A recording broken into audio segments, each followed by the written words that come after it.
Next తో IT job పక్కా 5 lakhs challenge program లో చేరండి. కేవలం 100 రోజుల్లో జాబ్ తెచ్చుకోండి. ధర్మ మహేష్కి సపోర్ట్ చేసే వాళ్ళందరూ మీ అమ్మల్ని అక్కల్ని చెల్లెల్ని తీసుకెళ్ళి వాడి పక్కలో పడుకోబెట్టండి అని చెప్పి అంటుంది. ఇటువంటి సంస్కారహీనమైన లాంగ్వేజ్ ఈ బీహార్ గ్యాంగ్లు తీసుకొచ్చి కొట్టిస్తాం. మీరు ఆ స్టేటస్ చూసారా? మీకు పంపిస్తా చూడండి, చదవనా? ఒరే గజ్జి కుక్కల్లారా, మీ ప్రతి పేరు, మీ ప్రతి డీటెయిల్స్, మీ ఫ్యామిలీ డీటెయిల్స్ మొత్తం నేను తెప్పిస్తున్నా. ఈరోజు నా క్యారెక్టర్ గురించి మాట్లాడుతున్న ప్రతి చెత్త ఆ కొడుకులు ఈ కొడుకులు అని ఉంది, నేను ఆ ఓడు అవాయిడ్ చేస్తున్నాను. వాళ్ళందరికీ యూట్యూబ్ మీడియా అడ్డం పెట్టుకొని, ఇన్స్టాగ్రామ్ అడ్డం పెట్టుకొని నా గురించి వాగుతున్న వాళ్ళకి చెప్తున్నా, కొడకల్లారా మీకు ఏమైనా అయ్యేటప్పుడు అది నేనే అని మనసులో గుర్తు తెచ్చుకోండి. ఏ బీహార్ ఓడో వచ్చి గౌతమి చౌదరి అని ఒకటి ఉంది అని మనసులో స్మరించండి. నా వెంట్రుక టచ్ చేయండి. మీరు ఈరోజు మీది అనుకుంటున్నారుగా, కొడకల్లారా నా కాళ్ళు పట్టుకొని మీరు ఏడుస్తారు. It's a promise. జస్ట్ కొన్నాళ్ళు ఆ ఓడు ఆపుకోండి అంటే ఎవరినిది? సో అదే జర్నలిస్ట్ అందరినీ ఉద్దేశించి ఎవరైతే ఆవిడని ప్రశ్నిస్తున్నారో వాళ్ళందరూ అనమాట. అంటే ఒక క్వశ్చన్ చేయకూడదా? చేయకూడదు. ఆవిడ చెప్పిందే వేదం అని భజన చేస్తే కరెక్ట్. ఆవిడకి అగ్నిస్ట్గా ఒక క్వశ్చన్ కూడా రాకూడదు. ఏమ్మా ఈ వీడియో నీదే కదా, నువ్వే కదా చెప్పావు 2021లో ఆయింది అని చెప్పి అడిగితే మండిపోతూ ఉంటుంది. ఇవన్నీ ఎందుకు బయట తీస్తున్నారు? ఇది చాలా దారుణంగా ఉందండి. అదొకటేనా? చూడండి, అంటే బీహార్ గ్యాంగులు తీసుకొచ్చి కొట్టిస్తాను. మీకు ఇంకోటి పంపించాను చూడండి. నా పేరు తీసి బాత్రూమ్ స్టిక్ ఫేస్ వాడికి ఒక ప్రొఫెషన్ వచ్చింది, వాడికి ఒక బతికే లేదో ఒక ప్రొఫెషన్ వచ్చింది. అమ్మాయిల మీద డబ్బులు సంపాదిస్తాడు, మళ్ళీ ఆడికో కూతురు,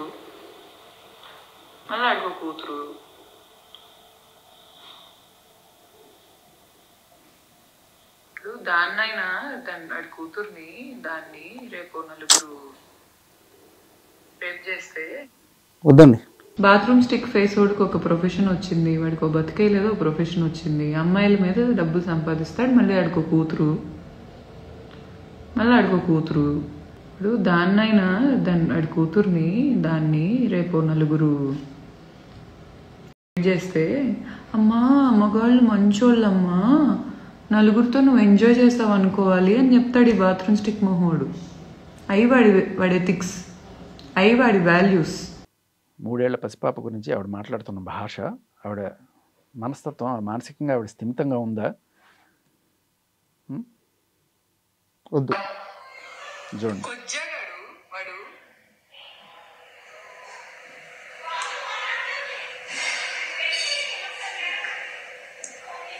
శేఖర్ భాషా గాడు, వాడి పేరే నా నోట్లో నుంచి రావటం వాడి మొహానికి చాలా ఎక్కువ. ఒరేయ్ నీకన్నా రోడ్డు మీద అడుగు తింటున్న వాళ్ళు డిగ్నిఫైడ్ గా బతుకుతున్నారా? నువ్వు నా గురించి, ఇదిగో నేను నీ గురించి మాట్లాడాలనేది నీ డ్రీమ్ అచీవ్ అయింది. పండగ చేసుకో. నీకు కూతురు ఉంది కదా, నా జోలికి రా, దాని జోలికి నేను వస్తా. ఓపెన్ గా చెప్తున్నా. శేఖర్ భాషా గాడు, వాడి పేరే నా నోట్లో నుంచి రావటం వాడి మొహానికి చాలా ఎక్కువ. ఒరేయ్ నీకన్నా రోడ్డు మీద అడుక్కు తింటున్న వాళ్ళు డిగ్నిఫైడ్ గా బతుకుతున్నారా? నువ్వు నా గురించి, ఇదిగో నేను నీ గురించి మాట్లాడాలనేది నీ డ్రీమ్ అచీవ్ అయింది. పండగ చేసుకో. నీకు కూతురు ఉంది కదా, నా జోలికి రా, దాని జోలికి నేను వస్తా. ఓపెన్ గా చెప్తున్నా. ఏదైనా పిక్కో. నా ఇంట్రుకి టచ్ చేయగలిగితే చెయ్యి. నా ఇంట్రుక ఇదిగో ఇక్కడ చేయగలిగితే చెయ్యి. ఏమనుకుంటున్నారు అసలు? ఎందుకండి ఇతను లేస్తే పాప ప్రస్తావన తీసుకొస్తుంది? అంటే ఎంత కర్కశమైన మనుషులు, ఎంత నరరూప రాక్షసులు వీళ్ళు, మీరు అర్థం చేసుకోవాలి. డబ్బుల కోసం కొడుకుని అడ్డం పెట్టుకొని ఆయన దగ్గర నుంచి చేసుకుంటూ, ఒకవేళ మనం మాట్లాడి తీసి పాయింట్ల వల్ల ఆవిడకి ఎక్కడ రావో అని చెప్పి ఏకంగా అవతల వాళ్ళ పిల్లల్ని కూడా ఇంత నీచంగా మాట్లాడేది. అంటే ఏం చేస్తుంది? జోలికి వస్తానంటే పసి పిల్లల మీద ఇంత నీచంగా మాట్లాడే మనిషి అసలు మనిషేనా? అది తల్లి రియల్లీ సారీ. అంటే ఇలాంటివన్నీ ఇంటర్వ్యూలో ప్రస్తావించాల్సి వస్తుందని నేను ఎప్పుడు అనుకోలేదు. నాదొక స్ట్రైట్ క్వశ్చన్, ఓపెన్గా అడుగుతాను, మీరు ఓపెన్గా చెప్పండి. మీడియాలో మీరు వాళ్ళ విషయాలు ప్రస్తావించింది కాకుండా ఈ 3-4 రోజుల్లో ఎప్పుడైనా మీరు డైరెక్ట్గా గౌతమి చౌదరి గారికి ఫోన్ చేసి వార్నింగ్ ఇవ్వడం కానీ, అబ్యూజ్ వర్డ్స్ వాడడం కానీ జరిగిందా? అసలు ఆవిడ ఫోన్ నంబర్ మనకు తెలియదు, ఆవిడ ఎక్కడో తెలియదు, ఆవిడ ఏ రోజు మాట్లాడని కూడా అనుకోను నేను. మరి మీరు కేవలం కొన్ని ప్రశ్నలు అడిగిన దానికి తను ఈ విధంగా రియాక్ట్ అవ్వాల్సిన అవసరం ఏంటి? నేనే కాదు, ఎవరు అడిగితే వాళ్ళని. అతను ఎవరో విజయ్ అని అతను ఏదో చెప్పాడు, చెప్తే ఒరే పంది మొహవాడా, ఇంక మిగతా వాళ్ళందరూ ఎవరైతే కామెంట్లు పెడతారు, కామెంట్లు పెట్టేవాళ్ళు. నిన్న ఆవిడ లైవ్లో కింద కామెంట్లు, మరి ఏంటి మూర్తి గారు మీకు సపోర్ట్ చేస్తున్నానంటే వాళ్ళందరినీ, ధర్మాకి సపోర్ట్ చేస్తున్నానంటే మీ అక్కల్ని చెల్లెల్ని తీసుకెళ్ళి వాళ్ళ పక్కన పడుకోబెట్టండి రాట. ఎవడు సపోర్ట్ చేస్తే వాళ్ళందరినీ పచ్చి బూతులు తిడుతుందనమాట. ఇంత పచ్చి బూతులు తిట్టగలిగిన ఆవిడ బీహార్ గ్యాంగుల్ని దింపి మనుషుల్ని, ఫ్యామిలీని టార్గెట్ చేసి మీ ఫ్యామిలీ డీటెయిల్స్ అన్నీ తెప్పించుకుంటున్నా అంటే ఏంటి, ఎక్కడ పోతున్నారు ఏంటి తెలుసుకొని వాళ్ళు అటాక్ చేస్తావా? ఇంత క్రిమినల్ బ్రెయిన్ది కదా. ఫ్యామిలీ డీటెయిల్స్ తెప్పించుకుంటున్నా, కూతుర్ని టార్గెట్ చేస్తా, ఇలా మాట్లాడేవాళ్ళు. భర్త గృహహింసకి గురి చేశారు ఆవిడ. ఆ అమాయకురాల్ని భర్త తిట్టేశారట, తోసేశారట. నమ్మసక్యంగా ఉందా? ఇన్నాళ్ళు అన్ని ఛానల్స్లో కూర్చొని ఏదో మాట్లాడుతుంది అనుకునే వాళ్ళకి ఇవాళ ముసుగు తీసి ఆవిడ నిజస్వరూపం ఏంటో తెలిసింది. అంతా టీవీ5 మూర్తి గారి పుణ్యమే. ఏ రోజైతే ఆయన ఓపెన్గా వచ్చి అవును ఈవిడ వెనకాల నేనే ఉన్నాను అని చెప్పంటే అన్నారు, వద్దు ఛానల్ పేరు వద్దు, ఆయన చేశారు, లైవ్ చేశారు, చూసాం మేము కూడా. అంటే నాకు మాట్లాడుతాను, ఇప్పుడు ఎవరన్నా ఎక్కడన్నా అవినీతి చేశారు అనుకుందాం, వాళ్ళని ఎక్స్పోజ్ చేస్తారుగా మీడియా వాళ్ళు. అదే ఒక మీడియా వాళ్ళు ఎక్స్పోజ్ చేస్తే అమ్మో పక్క ఛానల్ వాళ్ళు మనం చేయొద్దు. లేదు నేను కాదనట్లేదు, ఆ ఛానల్ నేను తీయొద్దు అంటున్నా. ఎక్స్పోజ్ చేస్తున్నానా లేదా అనే విషయం పక్కన పెడితే ఆయన నేనే ఉన్నాను ఈవిడ వెనకాల అని ఆయనంతటికి ఆయనే వచ్చి చెప్పిన మాట. తర్వాత ఈవిడ చెప్పిన మాట, ఒక మాట వినిపిస్తా మీకు.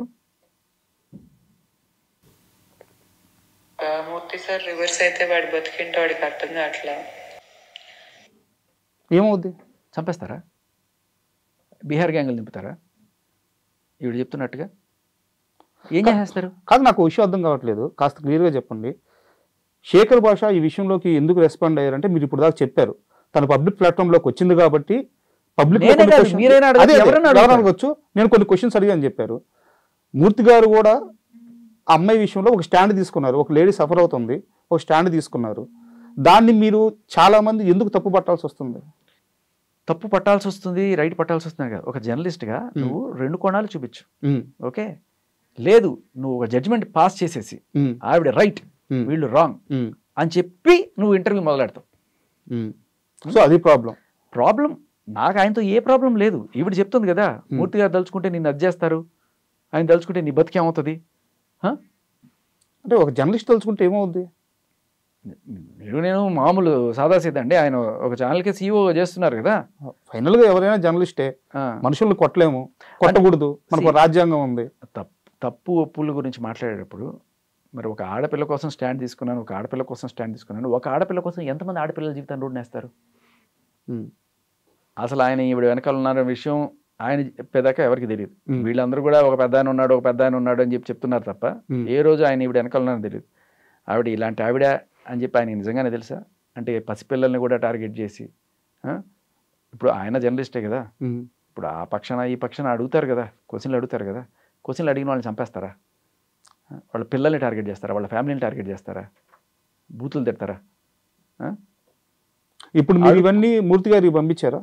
తను మాట్లాడిన ఈ మాటలన్నీ అంటే తను ఒకవైపు, మీరు అన్నట్టు తను ఒకవైపు స్టాండ్ తీసేసుకున్నారు, తను స్టాండ్ తీసుకున్న పర్సన్ వాడుతున్న లాంగ్వేజ్ ఇది అని చెప్పి ఆయన తెలిసేలాగా ఫార్వర్డ్ చేశారు. ఇప్పటికే తెలిసింది.